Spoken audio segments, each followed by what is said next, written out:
Bismillahir Rahmanir Rahim. Is it permissible for Muslims to watch crime thriller series?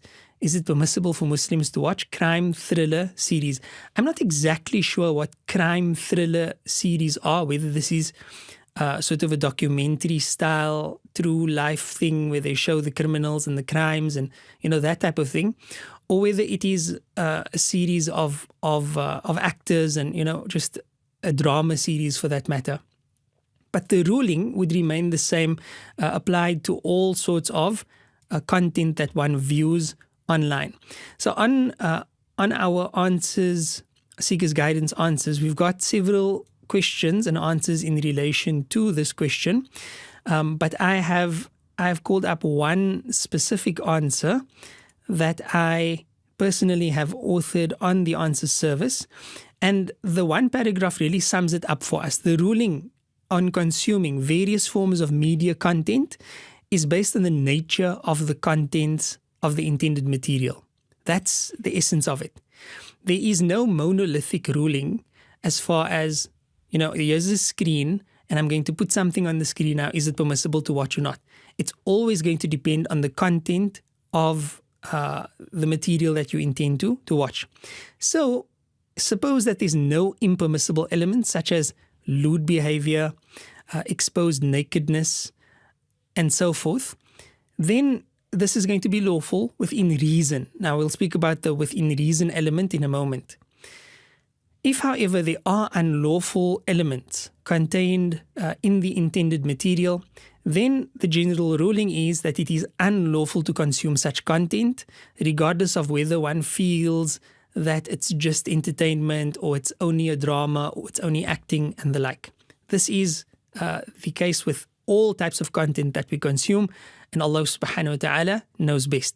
Now, why did we say within reason? See, herein we are asking a question about something that's already, even though it may be permissible, it is already going to be for the very least, we're going to call it ghafla, right? Which is heedlessness and mindfulness. Somebody consuming content that has no religious benefit, no true dunyawi benefit, no true ukhrawi benefit. So it's not something that you're going to learn from directly, nor is it something that you're going to benefit from in the akhirah. It's purely just there for entertainment. Already, regardless of the nature of the content, it is going to be considered ghafla, unmindfulness, heedlessness. You're going to go into a state of ghafla. You're not going to be in an active form of the remembrance of Allah subhanahu wa ta'ala.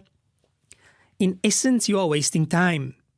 And as believers, we should be very stingy regarding our time, right? We should not waste our time. There are many references to this and, ways to describe this. For example, the Prophet ﷺ, he mentioned, نِعْمَتَانِ مَغْبُونٌ فِيهِمَا كَثِيرٌ مِنَ النَّاسِ الصِّحَّةُ وَالْفَرَاغُ. There are two favors which many people are greatly deceived by.